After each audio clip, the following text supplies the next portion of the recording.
Hello students, कैसे हो आप लोग? सभी अच्छे से होंगे, खैरियत से होंगे।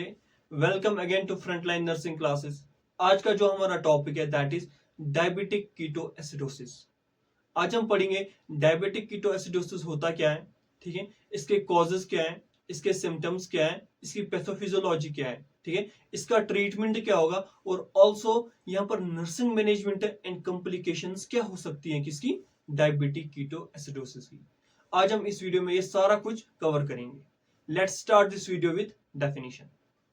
डेफिनेशन की अगर हम बात करेंगे तो डेफिनेशन क्या है डायबिटिक कीटो एसिडोसिस की, ठीक है, ये नाम से ही डिफाइन हो रहा है यहाँ पे, डायबिटिक कीटो एसिडोसिस। डायबिटी मतलब हाइपरग्लाइसीमिया, कीटो मतलब यानी कि हमारी बॉडी के अंदर कीटोन बॉडीज बन रही है, ठीक है। एसिडोसिस मतलब यानी कि पीएच ऑफ ब्लड क्या हो रहा है, डिक्रीज हो रहा है, यानी कि मेटाबॉलिक एसिडोसिस हो रहा है यहाँ पे, ठीक है। उसी को हम क्या बोलते हैं, डायबिटिक कीटो एसिडोसिस। यानी कि तीन चीजें होती हैं डायबिटिक कीटो एसिडोसिस के अंदर। क्या है? सबसे पहले क्या है, हाइपरग्लाइसीमिया होता है, कीटोन बॉडीज बन रही है एंड मेटाबॉलिक एसिडोसिस होता है। That is the diabetic keto acidosis. अब हम बात करते हैं एक्चुअल डेफिनेशन की। एक्चुअल डेफिनेशन क्या है इसकी? The most common and dangerous complication of type 1 diabetes mellitus और insulin dependent diabetes mellitus, it occur due to absolute deficiency of insulin, ठीक है। In this diabetes there is hyperglycaemia and keto acidosis, ठीक है। तो यहां पर क्या है, जो डायबिटिक कीटो एसिडोसिस है, ठीक है, ये मोस्ट कॉम्प्लिकेशन किसकी है, टाइप 1 डायबिटी मेलाइटस की, ठीक है। यानी कि जो टाइप 1 डायबिटी मेलाइटस है, इंसुलिन डिपेंडेंट डायबिटी मेलाइटस जिसको हम बोलते हैं, उसका कॉम्प्लिकेशन है। यानी कि डायबिटिक कीटो एसिडोसिस तब होता है जब क्या होता है, एब्सोल्यूट डेफिशिएंसी ऑफ इंसुलिन हो जाती है हमारी बॉडी के अंदर, तब क्या होता है, डायबिटिक कीटो एसिडोसिस हो जाता है, ठीक है। बट ये डायबिटिक कीटो एसिडोसिस होता कैसे, आपको मैं फुल्ली एक्सप्लेन करूंगा, अच्छे से समझाऊंगा किस तरह डायबिटिक कीटो एसिडोसिस होता है, ठीक है। हमारी बॉडी के अंदर, ब्लड के अंदर इंसुलिन डेफिशिएंसी होगी, ठीक है। उसका काम क्या होता है, यानी कि इंसुलिन किसका काम करती है, एक की का काम करती है, ठीक है। यानी कि इसका काम क्या होता है, जो ग्लूकोज हमारे ब्लड के अंदर प्रेजेंट है उसको सेल्स तक पहुंचाना, ठीक है। वहां पर क्या होती है, ग्लूकोज से सेल्स के अंदर ग्लूकोज से एनर्जी बनती है, तब हमारी बॉडी फंक्शन करती है। बट यहां पर क्या होता है, जब इंसुलिन डिफिशियंसी हो जाती है, ग्लूकोज ब्लड के अंदर ही रहता है, उसी को हम क्या बोलते हैं, हाइपरग्लाइसीमिया, ठीक है। बट सेल्स को चाहिए एनर्जी, अब एनर्जी तो बन नहीं रही है, तो सेल्स को क्या लगता है, हमारी बॉडी के अंदर ग्लूकोज है ही नहीं, ठीक है। तब वो एक प्रोसेस करवाते हैं, दैट इज कॉल्ड ग्लाइकोनियोजेनेसिस। क्या प्रोसेस करते हैं, ग्लाइकोनियोजेनेसिस, ठीक है। ग्लाइकोनियोजेनेसिस क्या होता है, हमारी बॉडी के अंदर क्या होता है, फैट डिपॉजिट होता है, उसी फैट से क्या बनाना है, हमें एनर्जी बनानी है, ग्लूकोज बनाना है, उसी को हम क्या बोलते हैं, ग्लाइकोनियोजेनेसिस, ठीक है। जब ये प्रोसेस होता है तब क्या होता है, ग्लाइकोनियोजेनेसिस के दौरान कीटोन बॉडीज प्रोड्यूस होती हैं, एंड ये जो कीटोन बॉडीज होते हैं ये एसिडिक होते हैं, ठीक है। यानी कि जब फैट से ग्लूकोज बन रहा है, एनर्जी बन रही है, तब उसके साथ साथ कीटोन बॉडीज भी प्रोड्यूस होती है, एंड ये जो कीटोन बॉडीज होते हैं ये एसिडिक होते हैं, एंड ये ब्लड का पीएच को क्या करते हैं, डिक्रीज करते हैं। ब्लड का नॉर्मल पीएच कितना होता है, 7.35 टू 7.45, यानी कि इससे डिक्रीज कर देते हैं कौन, कीटोन बॉडीज, क्योंकि ये एसिडिक होते हैं एंड ब्लड का पीएच क्या होता है, डिक्रीज हो जाता है, इसीलिए यहां पर क्या होता है, मेटाबॉलिक एसिडोसिस होता है, ठीक है। यानी कि जब हमारे ब्लड के अंदर क्या हुआ, अब हाइपरग्लाइसीमिया हुआ, क्योंकि ग्लूकोज तो पहले ही ज्यादा है, यानी कि डायबिटीज हो गया। अब कीटोन बॉडीज भी बन रही है यहाँ पे, एंड पीएच ऑफ ब्लड भी डिक्रीज हो रहा है, दैट इज कीटो एसिडोसिस, ठीक है। यानी कि यहाँ पर मेटाबॉलिक एसिडोसिस हुआ है, उसी को हम क्या बोलते हैं, डायबिटिक कीटो एसिडोसिस, ठीक है। ये होगी definition of diabetic keto acidosis. मुझे लगता है कि आपको अच्छे से समझ आ गया होगा कि किस तरह डायबिटिक कीटो एसिडोसिस होता है, ठीक है। एंड वीडियो को लाइक भी करो, शेयर भी करो, चैनल को सब्सक्राइब करो, आपका सपोर्ट मुझे चाहिए। अब हम बात करते हैं कॉजेज या triggers of diabetic keto acidosis, ठीक है। अब यहाँ पे कौन से कॉजेज हैं एंड जो ट्रिगर करते हैं किसको, डायबिटिक कीटो एसिडोसिस को। सबसे पहले यहाँ पर क्या है, एब्सोल्यूट डेफिशिएंसी ऑफ इंसुलिन, यानी कि इंसुलिन की डेफिशिएंसी हो जाती है, उसकी वजह से क्या हो सकता है, डायबिटिक कीटोएसिडोसिस हो सकता है।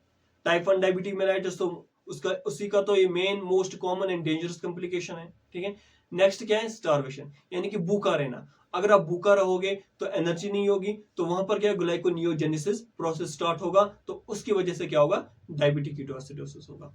ठीक है, मिस्ड इंसुलिन डोज, अगर कोई इंसुलिन पे है, ठीक है, उसने इंसुलिन लिया ही नहीं है, तो तब भी क्या होगा, डायबिटिक कीटोएसिडोसिस हो सकता है। ठीक है, इन्फेक्शन क्या है, इन्फेक्शन तो मोस्ट कॉमन ट्रिगर है।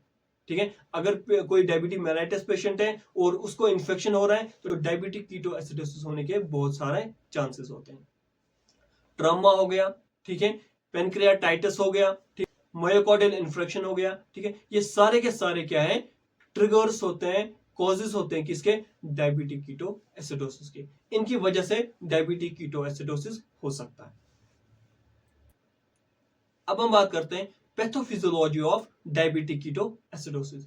सबसे पहले क्या होता है, इंसुलिन डेफिशिएंसी हो जाती है। जब हमारे ब्लड के अंदर इंसुलिन की डेफिशिएंसी होगी, ठीक है, glucose can not enter cells. ठीक है, यानी कि इंसुलिन का काम क्या होता है, ये एक की का काम करते हैं, इसका काम होता है ग्लूकोज को एंटर कराना, कहां पे, सेल्स के अंदर। बट जब इंसुलिन की डेफिशिएंसी हो जाती है, glucose can not enter into the cells. ठीक है, एंड हमारी बॉडी क्या थिंक करती है कि हमारी बॉडी के अंदर एनर्जी ही नहीं है, नो फ्यूल। ठीक है, उसकी वजह से क्या होगा, ठीक है, तो जो बॉडी के अंदर फैट है डिपॉजिट हुआ है, उसका ब्रेक डाउन होगा, यानी कि body breaks fat for energy. ठीक है, तो उसकी वजह से क्या होगा, वहां पे कीटोएसिडोसिस होगा, यानी कि इसी प्रोसेस को क्या बोलते हैं हम, ग्लाइकोनियोजेनेसिस। ठीक है, तो उसकी वजह से क्या होगा, कीटोन एक्यूमुलेट हो जाएंगे, ठीक है, कीटोन बॉडीज बनेंगे एंड मेटाबॉलिक एसिडोसिस करवाएंगे। ठीक है, जब मेटाबॉलिक एसिडोसिस होगा यहाँ पे, तो यहाँ पर क्या होगा, हाइपरग्लाइसीमिया हो जाएगा एंड क्या होगा, ऑस्मोटिक डायूरेसिस होगा, यानी कि पॉलीयूरिया हो जाएगा, बहुत सारा यूरिन पास आउट करेंगे, डिहाइड्रेशन हो जाएगी उसकी वजह से, एंड इलेक्ट्रोलाइट लॉस हो जाएंगे। जब काफी ज्यादा यूरिन हो निकलेगा, ठीक है, पॉलीयूरिया हो जाएगा, उसकी वजह से इलेक्ट्रोलाइट भी लॉस होंगे, पोटेशियम हो गया, ठीक है, सोडियम हो गया, ये क्या होंगे, लॉस हो जाएंगे हमारी बॉडी की, यानी कि इलेक्ट्रोलाइट इंबैलेंस हो जाएगा एंड उसकी वजह से क्या होगा, सीवियर डिहाइड्रेशन हो जाएगी। ठीक है, एसिडोसिस होगा। ठीक है, एंड उसी को हम क्या बोलते हैं, डायबिटिक कीटोएसिडोसिस, DKA। ठीक है, ये होगी pathophysiology of diabetic ketoacidosis. Next हम बात करते हैं क्लिनिकल फीचर्स, यानी कि सिम्टम्स क्या होंगे यहाँ पे। सबसे पहले क्या है, पॉलीयूरिया होगा, पॉलीडिस्फीसिया होगा। ठीक है, पॉलीयूरिया क्या होता है, excessive amount urine pass out करना। पॉलीडिस्फेसिया होगा, ठीक है, पॉलीफेजिया इंसिनिली होगा, बट लेटर ऑन क्या होगा, नोजिया एंड वोमिटिंग होगी। ठीक है, तो यहाँ पर क्या, एब्डोमिनल पेन होगी, ठीक है, फटीग होगा, वीकनेस होगी, शॉर्टनेस ऑफ ब्रेथ हो गया, डिस्पीनिया होगा। ठीक है, एंड अल्टर्ड मेंटल स्टेटस, यानी कि यहाँ पर डिस्टर्बेंस हो जाएगी, कॉन्शियसनेस लूज होगा, इरिटेबिलिटी हो जाएगी, डिप्रेशन में जा सकता है पेशेंट। ठीक है, यहाँ पर हाइपोवोलेमिक शॉक में जा सकता है पेशेंट। ठीक है, क्योंकि सीवियर डिहाइड्रेशन होगी यहाँ पे, तो हाइपोवोलेमिक शॉक भी हो सकता है पेशेंट को। ठीक है, ये हो गए सिम्टम्स। अगर हम साइनस की बात करेंगे, कौन कौन से साइंस यहाँ पे होते हैं, कोस्मोल ब्रीथिंग होती है, यानी कि डीप एंड रैपिड ब्रीथिंग होगी, यानी कि जो पेशेंट होगा जिसको डायबिटिक कीटोएसिडोसिस होगा, उसमें क्या होगा, डीप यानी कि गहरी सांसें लेगा एंड रैपिड ब्रीथिंग करेगा, फास्ट ब्रीथ करेगा। ठीक है, यानी कि यहाँ पर ट्रैकिफीनिया होगा। फ्रूटी स्मेल होगी, क्योंकि एसिडोसिस हो गया है, कीटोन बॉडीज बनी है हमारी बॉडी के अंदर। ठीक है, तो जब आप मतलब क्या एक्सेल करोगे, तो उसमें उस एक्सेल में क्या होगा, फ्रूटी स्मेल आएगी। ठीक है, तो ट्रैकिकार्डिया होगा यहाँ पे, हाइपोटेंशन हो जाएगा। ठीक है, साइंस ऑफ डिहाइड्रेशन होंगे यहाँ पे। ठीक है, वार्म एंड ड्राई स्किन होगी, यानी कि जो हमारी स्किन है वो ड्राई होगी, क्योंकि यहाँ पर सीवियर डिहाइड्रेशन होगी है, एंड जो स्किन होगी वो क्या होगी, वार्म होगी, गर्म होगी। ठीक है, ये हो गए साइंस ऑफ डायबिटिक कीटोएसिडोसिस। पहले हमने क्या पढ़े, सिम्टम्स पढ़े, अब ये मैंने क्या पढ़ाया आपको, साइंस पढ़ाए। ठीक है, अब हम बात करेंगे डायग्नोस्टिक क्राइटेरिया। अब यहाँ पर कौन से डायग्नोस्टिक टेस्ट हैं जिनसे हमें पता चल सकता है पेशेंट को क्या हुआ है, डायबिटिक कीटोएसिडोसिस हुआ है। सबसे पहले हम क्या करेंगे, ब्लड ग्लूकोज टेस्ट करेंगे। ठीक है, उसमें क्या होगा, more than 250 mg/dl glucose show होगा हमें। ठीक है, तो वो इंडिकेट क्या करवाता है पेशेंट को क्या है, हाइपरग्लाइसीमिया है। नेक्स्ट यहाँ पे क्या करेंगे हम, आर्टरियल पीएच चेक करेंगे। नॉर्मल आर्टरी पीएच कितना होता है, 7.35 टू 7.45। ठीक है, तो यहाँ पर क्या होगा, लेस देन 7.35 से लेस होगा क्या, आर्टरियल पीएच। वो इंडिकेट क्या करवाता है, यानी कि ब्लड क्या है, एसिडिक है। नेक्स्ट यहाँ पे क्या है, बाइकार्बोनेट HCO3 हम चेक करेंगे, एंड जब वो हम चेक करेंगे वो क्या होगा, less than 18 milliequivalent per litre. ठीक है, यानी कि इसका जो नॉर्मल रेंज होता है वो 22 to 27 milliequivalent per litre होता है। ठीक है, बट यहाँ पर क्या होगा, less than 18 milliequivalent per litre होगा। वो भी इंडिकेट क्या करवाता है, यानी कि यहाँ पर क्या है, एसिडोसिस है पेशेंट के अंदर। ठीक है, नेक्स्ट यहाँ पे क्या है, कीटोन्स पॉजिटिव, यानी कि अब हम कीटोन्स देखेंगे, कीटोन्स प्रेजेंट है कि नहीं है। पहले ब्लड ग्लूकोज हमने चेक किया, उससे क्या पता चला, हाइपरग्लाइसीमिया है। उसके बाद क्या, आर्टरियल पीएच चेक किया, बाइकार्बोनेट चेक किया, उससे क्या पता चला, एसिडोसिस है। अब हम देखेंगे कीटोन बॉडीज प्रेजेंट हैं। अगर कीटोन बॉडीज भी प्रेजेंट हैं, वो इंडिकेट क्या करवाता है, डायबिटिक कीटो एसिडोसिस। अब हम यहाँ पर क्या करेंगे, कीटोन पॉजिटिव टेस्ट करेंगे। ठीक है, ब्लड का और यूरिन का। ब्लड के अंदर क्या होगा, शुगर लेवल जो होगा +4 होगा, यानी कि 500 टू 600 mg/dl शुगर होगा। ठीक है, एंड यूरिन के अगर हम कीटोन बॉडीज देखेंगे, ठीक है, तो यहाँ पर भी क्या होगा, +4 कीटोन बॉडीज शो होंगे जब हम टेस्ट करेंगे। ठीक है, वो इंडिकेट क्या करवाता है, पेशेंट के अंदर क्या कीटोन बॉडीज बन रही है। ठीक है, इससे कंफर्म होता है डायबिटिक कीटो एसिडोसिस, यानी कि हाइपरग्लाइसीमिया भी है, एसिडोसिस भी है, एंड कीटोन बॉडीज भी बन रही है। दैट वही तो क्या होता है, डायबिटिक कीटो एसिडोसिस होता है। ठीक है, एबीजी एनालिसिस भी करते हैं, उससे क्या पता चलता है, मेटाबॉलिक एसिडोसिस होगा। ठीक है, इस पे मैं पूरा वीडियो बनाऊंगा किस तरह हम डिफरेंशिएट कर सकते हैं metabolic acidosis, metabolic alkalosis, respiratory acidosis and respiratory alkalosis, किस तरह हम डिफरेंशिएट कर सकते हैं, अच्छे से आपको वो समझाऊंगा। ये हो गए diagnostic criteria, diagnostic test for diabetic keto acidosis. ठीक है, अब हम बात करते हैं complications of diabetic keto acidosis. अब यहाँ पर कौन कौन से कॉम्प्लिकेशंस है, मैंने सबसे पहले बताया, यहाँ पर क्या होगा, सीवियर डिहाइड्रेशन होगी तो शॉक हो सकता है, हाइपोवोलेमिक शॉक होगा, सेरेब्रल एडिमा हो सकता है, बट ये किसमें होता है, स्पेशली किन में होता है, बच्चों के अंदर होता है। एक्यूट किडनी इंजरी होगी। ठीक है, इलेक्ट्रोलाइट एबनॉर्मलिटी होगी। डेंजरस क्या है, पोटेशियम शिफ्ट, क्योंकि पोटेशियम जो होता है वो कार्डियोवैस्कुलर सिस्टम के लिए क्या होता है, बहुत ही डेंजरस होता है। एरिथमिया होगा, यहाँ पे डेथ भी हो सकती है इफ अनट्रीटेड। अगर हम डायबिटिक कीटो एसिडोसिस को ट्रीट नहीं करेंगे, ठीक है, उसकी वजह से क्या हो सकती है, डेथ हो सकता है। ये हो गए complications of diabetic keto acidosis. अब हम बात करेंगे management of diabetic keto acidosis, यानी कि डायबिटिक कीटो एसिडोसिस को किस तरह हम ट्रीट कर सकते हैं। ठीक है, आपको यहां पर एक चीज याद रखना है, that is fix, FIX। F से क्या होगा, फ्लूइड, आई से इंसुलिन, एक्स से इलेक्ट्रोलाइट। ठीक है, ये हमें याद रखना है। सबसे पहले यहाँ पर क्या है, फ्लूइड रिप्लेसमेंट हम करेंगे। ठीक है, क्योंकि यहाँ पर पेशेंट को क्या है, डिहाइड्रेशन हुई है, तो हमें सबसे पहले क्या करना है, ट्रीट करना है किसको, डिहाइड्रेशन को। और यहाँ पर हम कौन सा फ्लूइड देंगे, आइसोटोनिक फ्लूइड देंगे, यानी कि NS 0.9% 500 ml लगाना है। ठीक है, ये हम सबसे पहले क्या करेंगे, ट्रीट डिहाइड्रेशन को। तब तक करना है, ठीक है, जब तक urine output more than 30 ml per hour निकलेगा, एंड जो हार्ट रेट होगी वो कितनी आनी चाहिए, 90 बीट्स पर मिनट। ठीक है, तब तक हमें क्या करना है, पेशेंट को फ्लूइड्स लगाने, यानी कि उसकी जो हार्ट रेट है वो नॉर्मल आनी चाहिए, यूरिन आउटपुट नॉर्मल आना चाहिए। ठीक है, एंड पेशेंट को क्या है, जो डिहाइड्रेशन हुई है वो ठीक हो जाएगी।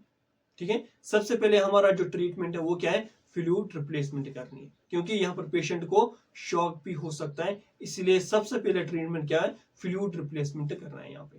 ठीक है, एंड मोस्टली हम कौन सा यूज करते हैं, आइसोटोनिक फ्लूइड करते हैं, दैट इज NS 0.9%। नेक्स्ट यहाँ पे क्या है, आई से क्या देंगे हम, इंसुलिन थेरेपी देंगे पेशेंट को। क्यों, क्योंकि पेशेंट को क्या है, हाइपरग्लाइसीमिया है, एंड यहाँ पर क्या है, एब्सोल्यूट डेफिशिएंसी ऑफ इंसुलिन होती है डायबिटिक कीटो एसिडोसिस के अंदर। ठीक है, इसीलिए हम क्या करेंगे, इंजेक्टेबल इंसुलिन देंगे, दैट इज HAI। HAI क्या होता है? ह्यूमन एक्टिंग इंसुलिन, ठीक है, उसी को हम बोलते हैं इंसुलिन R, ठीक है। ये हम लगाएंगे IV इन्फ्यूजन लगाएंगे हम पेशेंट को, यानी कि IV लगाएंगे, इंजेक्टेबल लगाएंगे insulin, that is human acting insulin, इसी को हम बोलते हैं इंसुलिन R, ठीक है। यहां पर क्या करना है, 50 ml NS लगाना है, ठीक है, और उसमें क्या करना है, 50 international units of human acting insulin inject करने, ठीक है। एंड वो फ्लूइड हमें किसको लगाना है, पेशेंट को लगाना है। उससे क्या होगा, जो ब्लड ग्लूकोज लेवल होगी वो क्या होगी, डिक्रीज हो जाएगी, नॉर्मल अमाउंट में आ जाएगी, ठीक है। इस तरह हम हाइपरग्लाइसीमिया को ट्रीट कर सकते हैं। नेक्स्ट यहाँ पे क्या है, एक्स से क्या है, इलेक्ट्रोलाइट, यानी कि यहाँ पर क्या है, इलेक्ट्रोलाइट इम्बैलेंस है, तो हमें यहाँ पर क्या करना है, इलेक्ट्रोलाइट को ट्रीट करने के लिए हाइपोकैलिमिक इंजेक्शन देंगे, KCL, ठीक है। यहाँ पर क्या है, पोटेशियम ज्यादा मतलब डेंजरस होता है, उसको मेंटेन करके रखना है, इसीलिए हम क्या देंगे, KCL इंजेक्शन देंगे। KCL क्या होता है, पोटेशियम क्लोराइड इंजेक्शन देंगे, बट ये भी क्या करना है, मिक्स करना है, किसके साथ, 5% डेक्सट्रोज के साथ। ये भी क्या है, आइसोटोनिक फ्लूइड होता है, ठीक है। यहां पर क्या करेंगे, जो पोटेशियम क्लोराइड इंजेक्शन है वो किसके अंदर हम डालेंगे, 5% डेक्सट्रोज के अंदर डालेंगे, एंड पेशेंट को क्या लगाएंगे, फ्लूइड लगाएंगे। एंड जो फ्लूइड ऑफ डायबिटिक कीटोएसिडोसिस होता है, दैट इज 5% डेक्सट्रोज लगाया हमने, 500 ml अमाउंट होता है इसका, प्लस क्या लगाना है, 5 इंटरनेशनल यूनिट्स इंसुलिन लगाने हैं, and plus 5 ml potassium chloride लगाना है। ये मिक्सचर बनाना है, ये होता है फ्लूइड ऑफ डायबिटिक कीटोएसिडोसिस, ठीक है। अगर आपको कोई बोलेगा कि फ्लूइड ऑफ डायबिटिक कीटोएसिडोसिस क्या होता है, तो आप बताना कि 5% डेक्सट्रोज जिसका अमाउंट 500 ml होता है, उसके अंदर हमें 5 इंटरनेशनल यूनिट इंसुलिन डालने हैं, एंड उसके अंदर 5 ml पोटेशियम क्लोराइड डालना है, ठीक है। ये जो मिक्सचर बना हुआ है इसी को हम क्या बोलते हैं, फ्लूइड ऑफ डायबिटिक कीटोएसिडोसिस। क्यों, क्योंकि ये इलेक्ट्रोलाइट को ठीक करता है, यह हमारे हाइपरग्लाइसीमिया को ट्रीट कर सकता है, एंड जो यहाँ पर क्या है, फ्लूइड रिप्लेसमेंट है, ठीक है, डिहाइड्रेशन हुई है उसको ट्रीट करता है, इसीलिए हम इसको क्या बोलते हैं, डायबिटिक कीटोएसिडोसिस फ्लूइड, ठीक है। और यहां पर क्या देंगे हम, सोडियम बाइकार्बोनेट देंगे, ठीक है, तो ट्रीट मेटाबॉलिक एसिडोसिस, ठीक है। और यहां पर क्या है, ट्रीट करेंगे अंडरलाइन कॉज, यानी कि जैसे इन्फेक्शन हो गया तो उसके लिए क्या देंगे हम, एंटीबायोटिक्स देंगे। मिसिंग इंसुलिन डोज होगी, ठीक है, पेशेंट मतलब कभी कभी इंसुलिन डोज मिस करता है, तो उसके लिए हमें उसको एजुकेशन प्रोवाइड करनी है, नॉलेज देनी है, ठीक है, कि आपको डोज मिस नहीं करना है, ठीक है। या MI हो गया या पेनक्रियाटाइटिस हो गया, तो उसके लिए क्या है, स्पेसिफिक मैनेजमेंट है। अगर आप मेरे चैनल पे जाओगे, वहां पर मैंने मायोकार्डियल इन्फ्रेक्शन भी पढ़ाया हुआ है एंड पेनक्रियाटाइटिस भी पढ़ाया हुआ है, आप मेरा वो पूरा वीडियो देख सकते हो, एंड आपको पूरा अच्छा से समझ आएगा मायोकार्डियल इन्फ्रेक्शन क्या होता है एंड पेनक्रियाटाइटिस क्या होता है। साथ में वीडियो को लाइक करो, शेयर करो, ठीक है, एंड चैनल को सब्सक्राइब करना। ये हो गया management of diabetic ketoacidosis. Next यहाँ पे क्या है, नर्सिंग मैनेजमेंट। अब यहाँ पे नर्स का रोल क्या है डायबिटिक कीटोएसिडोसिस के अंदर, सबसे पहले क्या है, मॉनिटर करना है वाइटल साइंस, यानी कि वाइटल साइंस पेशेंट के चेक करने, रेस्पिरेशन रेट चेक करनी है, ब्लड प्रेशर चेक करना है, ऑक्सीजन सैचुरेशन चेक करनी है, ठीक है, पल्स चेक करनी है। मॉनिटर करना है क्या है, यहाँ पे ब्लड ग्लूकोज लेवल आवरली, यानी कि हर 1 घंटे के बाद ब्लड ग्लूकोज लेवल चेक करना है, ठीक है। स्ट्रिक्टली क्या करना है, यहाँ पे input and output chart maintain करके रखना है, यानी कि आप कितने फ्लूइड्स दे रहे हो एंड पेशेंट कितना यूरिन पास आउट कर रहा है, ठीक है। ये इनपुट एंड आउटपुट चार्ट हमें मेंटेन करके रखना है, ये किसका काम है, नर्स का काम है, ठीक है। नेक्स्ट यहाँ पे क्या है, मॉनिटर करना है potassium level and electrolytes. Mostly क्या करना है, हमें पोटेशियम एंड सोडियम लेवल को मेंटेन करके रखना है, मॉनिटर करना है, ठीक है। नेक्स्ट यहाँ पे क्या है, watch for science of hypokalaemia, ठीक है, हाइपोकैलीमिया तो नहीं हो रहा है पेशेंट के अंदर, उसके साइन जो है वो हमें चेक करना है, ठीक है। नेक्स्ट यहाँ पे क्या है, एसेस करना है लेवल ऑफ कॉन्शियसनेस। मैंने क्या बोला है, अल्टर्ड मेंटल स्टेटस यहाँ पे हो सकता है पेशेंट को, इसीलिए लेवल ऑफ कॉन्शियसनेस पेशेंट का चेक करते रहना है हमें, ठीक है। और क्या कर सकते हैं नर्स यहाँ पे, ठीक है, मेंटेन करना है एयरवेज एंड ब्रीथिंग, ठीक है, एडमिनिस्टर करना है आईवी फ्लूइड्स एज ऑर्डर्ड, जो डॉक्टर ने हमें प्रिस्क्राइब किया है किस तरह फ्लूइड्स आईवी फ्लूइड्स लगाने उस तरह हमें एडमिनिस्टर करने, ठीक है। नेक्स्ट यहाँ पे क्या है, एडमिनिस्टर करना है इंसुलिन एज पर प्रोटोकॉल, जो डॉक्टर ने बताया जो प्रोटोकॉल है उस तरह हमें इंसुलिन एडमिनिस्टर करना है पेशेंट को। मॉनिटर करना है यूरिन कीटोन्स, ठीक है, यूरिन के अंदर कीटोन्स कितने हैं, कितने कितने प्लस लेवल है, ठीक है, वो हमें चेक करना है, मॉनिटर करना है। ये सारा कौन करेगी, नर्स करेगी, ठीक है। और यहाँ पर क्या है, एजुकेशन प्रोवाइड करनी है पेशेंट को on insulin use and sick day rules, ठीक है, पेशेंट को क्या करना है, प्रोवाइड करनी है एजुकेशन किसके रिलेटेड, इंसुलिन के रिलेटेड। आपको टाइम पे लगाना है, प्रॉपर टाइमिंग पे लगाना है, साइट बताना है, साइट को चेंज करना है ताकि इंसुलिन थेरेपी के कॉम्प्लिकेशंस ना हो, ठीक है। एंड यहाँ पर उसको एजुकेशन प्रोवाइड करनी है, अगर आप बीमार हो तो आप 1 या 2 यूनिट्स बढ़ा सकते हो ताकि आपको डायबिटिक कीटोएसिडोसिस ना हो। ये सारा काम कौन करेगी, नर्स करेगी। एंड ये जो भी मैंने पॉइंट्स बताए ये किसके पॉइंट्स हैं, नर्सिंग मैनेजमेंट के पॉइंट्स हैं, ठीक है। ये होगी nursing management of diabetic ketoacidosis, ठीक है। इसी के साथ आज का जो हमारा टॉपिक है वो कंप्लीट होता है। उम्मीद करता हूं आपको ये बिल्कुल अच्छे से समझ आया होगा कि डायबिटिक कीटोएसिडोसिस होता क्या है, ठीक है। Thank you for watching frontline nursing classes. Video को लाइक करो, शेयर करो एंड चैनल को सब्सक्राइब करो। मिलते हैं अगले वीडियो में, तब तक के लिए अल्लाह हाफिज, अस्सलाम वालेकुम।